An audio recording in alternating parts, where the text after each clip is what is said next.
இயக்குனர் மணிவண்ணன் இவர் பேரை சொன்னதுமே துணிச்சலான அரசியல் படங்களை எடுக்கிறவர் அப்படின்றது நம்ம எல்லார் மைண்டுக்கும் வரும். ஆனா மணிவண்ணன் அவர்கள் எடுக்காத ஜானரே கிடையாது.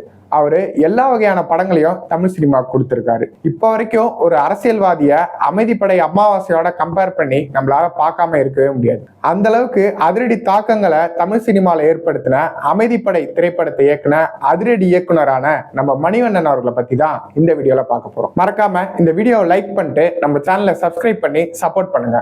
இப்ப வாங்க வீடியோக்குள்ள போலாம். பல பேருக்கு இயக்குனர் மணிவண்ணன் அவர்களை ஒரு நடிகரா தெரிஞ்சிருக்க வாய்ப்பு இருக்கு.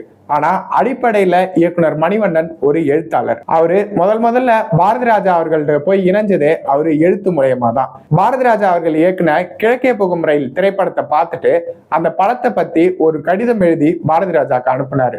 அந்த கடிதம் மூலயமா தான் மணிவண்ணன் அவர்களுக்கும் பாரதி ராஜா அவர்களுக்குமான அறிமுகமே ஏற்பட்டுச்சு. பாரதி ராஜா கிட்ட வந்து உதவியாளரா இணைஞ்ச மணிவண்ணன் அவர்களோட கதையில உருவானதுதான் பாரதி ராஜா இயக்கிய நிழல்கள் திரைப்படம். அந்த திரைப்படம் தான் பாரதி ராஜா அவர்கள் கெரியர்லயே முதல் தோல்வி படமா அமைஞ்சுது. ஆனா பாரதி ராஜா அந்த படத்தை பத்தி என்ன சொன்னார் தெரியுமா? இந்த படம் மட்டும் மக்களுக்கு பிடிச்ச ஜனரஞ்சகமான திரைப்படமா இருந்தா இந்த பாரதி ராஜாவை மக்கள் வேற மாதிரி பார்த்திருப்பாங்கன்னு சொல்லியிருக்காரு.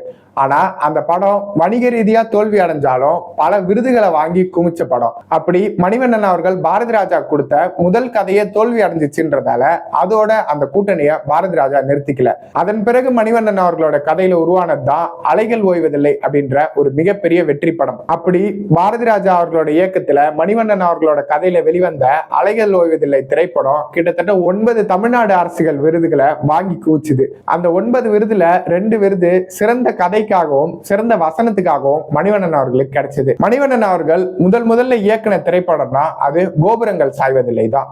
பொதுவா நம்ம எல்லாருமே பாக்குறப்போ இவரு பாரதி ராஜா கிட்ட உதவியாளரா இருந்தாரு, அதனால இவருக்கு முதல் படம் அவர் சிபாரிசு மூலயமா கிடைச்சிருக்கும்னு தோணும். ஆனா மணிவண்ணனோட முதல் படம் யார் சிபாரிசு மூலயமா கிடைச்சதுன்னு உங்களுக்கு தெரியுமா? இசைஞானி இளையராஜா சிபாரிசுல தான் மணிவண்ணன் அவர்களுக்கு முதல் படம் அமைஞ்சது. மணிவண்ணன் அவர்களோட பெரும்பாலான படங்களுக்கு இசைஞானி இளையராஜா தான் இசையமைச்சு கொடுத்திருக்காரு. பெரும்பாலும் மணிவண்ணன் அவர்கள்னு எடுத்துக்கிட்டா எல்லாரும் அமைதிப்படை திரைப்படத்தை பத்தி தான் பேசுவாங்க.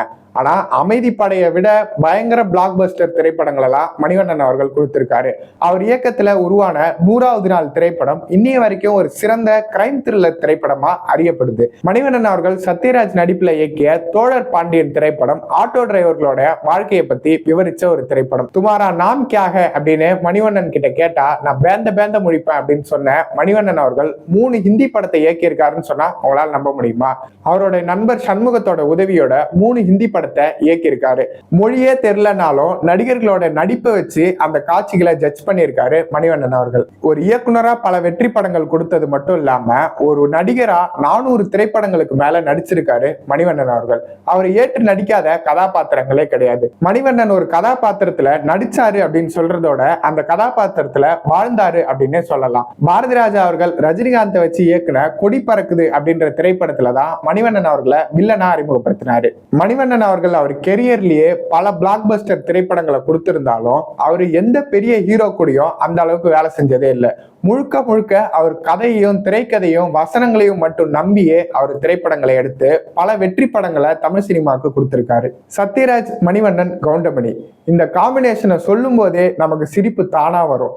இவங்க கூட்டணியில உருவான திரைப்படங்கள் எல்லாமே அந்த அளவுக்கு மிகப்பெரிய வெற்றி திரைப்படங்கள்ன்றதை தாண்டி உணர்வுபூர்வமாகவும் நகைச்சுவை ரீதியாகவும் மக்கள் மனசை கவர்ந்த திரைப்படங்கள். 1986ஆம் ஆண்டு சத்யராஜ் மணிவண்ணன் காம்போல ஒரே தீபாவளிக்கு 2 திரைப்படம் ரிலீஸ் ஆச்சு. ஒன்னு பாலைவன ரோஜாக்கள், இன்னொன்னு விடிஞ்சா கல்யாணம். 2 படமுமே 100 நாட்களை தாண்டி மெகா பிளாக் பஸ்டரான திரைப்படங்கள். என்னதான் மணிவண்ணன் அவர்களுக்கு அரசியல்ல ஆழ்ந்த புரிதல் இருந்தாலும் மக்களுக்கு திரையில அதெல்லாம் கொண்டு வந்து குழப்பாம எளிய வசனங்கள்ல அதை புரியுற மாதிரி ஈஸியா கன்வே பண்ணிட்டு போவாரு.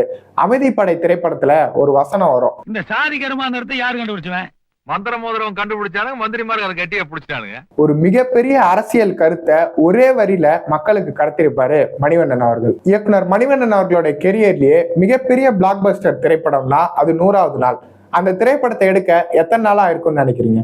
கிட்டத்தட்ட 12 நாள்ல அந்த திரைப்படத்தோட மொத்த படப்பிடிப்பையுமே முடிச்சிருக்காரு மணிவண்ணன்.